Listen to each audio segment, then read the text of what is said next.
For a very long time now, the hashtag love has been Instagram's #1 used tag. It has over 2 billion shares. That's a lot. Hey, welcome to Mornings with Bishop Robert. Thanks for joining me. You know, my goal is to introduce people to the Jesus they never knew and help them to get to know him and his word personally and better. So if our time together today speaks to your heart, let me invite you to like, subscribe, and share it with a friend. Now grab a cup and lift it up as we talk about sharing the love. Well, obviously, a lot of us here on this little planet are very interested in the topic of love. We post pictures of people and things we love. We tweet, we share videos, and we send emojis. We've got holidays dedicated to love and to celebrate special anniversaries and remind us how long we've loved someone. I mean, love is a very big deal. And some of us are much better at showing love than others. And it's something I've often struggled to do well. God, however, is the perfect example of true love. And that's certainly behind the observations of the Apostle John.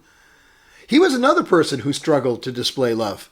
You don't get the nickname as a son of thunder by being patient and overly compassionate. Here's what John wrote. Friends, let's love one another. For love comes from God. And everyone who loves has been born of God and knows God. Whoever does not love does not know God, because God is love. And later on in that same chapter, John draws an even clearer line in the sand. It's our verse for today. If we don't love people we can see, how can we love God whom we cannot see?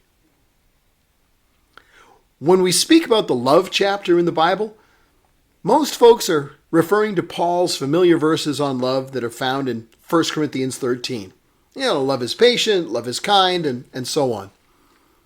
But it was John who learned how to love so well that his nickname got changed.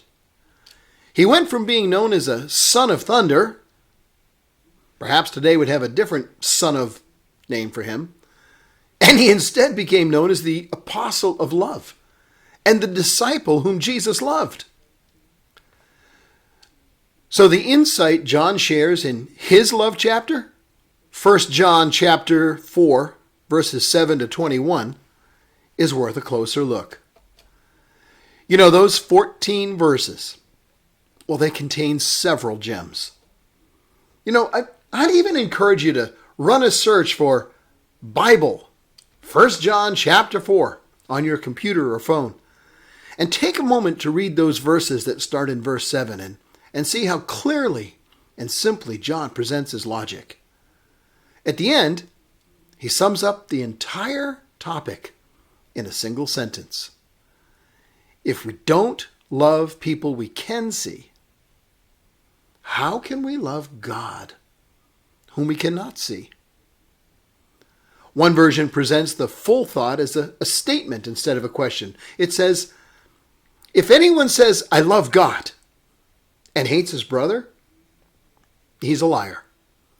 For he who does not love his brother whom he has seen cannot love God whom he has not seen. Cannot. Impossible.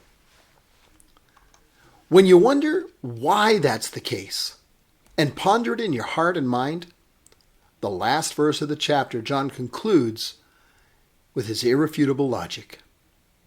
We've been given a commandment to love from him. And anyone who does not love does not know God, because God is love. Simple.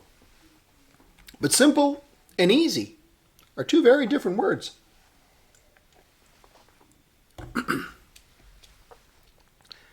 Yet John insists that whoever loves God must also love his brother. Now that's a generic term for humanity from that time period. Sisters, you're not getting off that easy. Loving those in our circle of relationships is part of His plan that we might live through Him.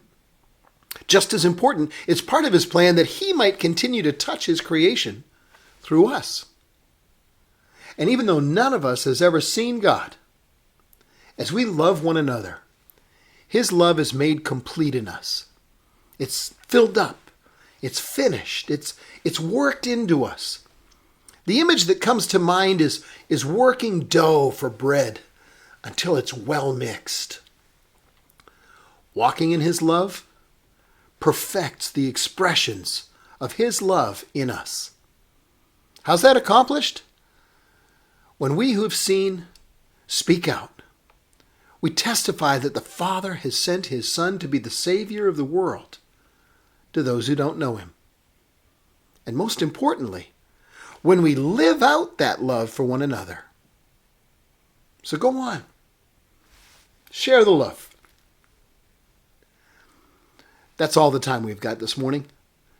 But can I ask you to help me introduce people to the Jesus they never knew and help them get to know Him and His Word personally and better? Please like this video. It'll help more people to see it. And click follow or subscribe so you and I can get together every day.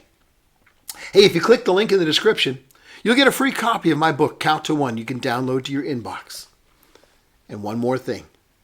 Share this with a friend, would you? Because as you do, you're part of the team sharing the love of Jesus all over the world with those who know Him. Thanks for helping.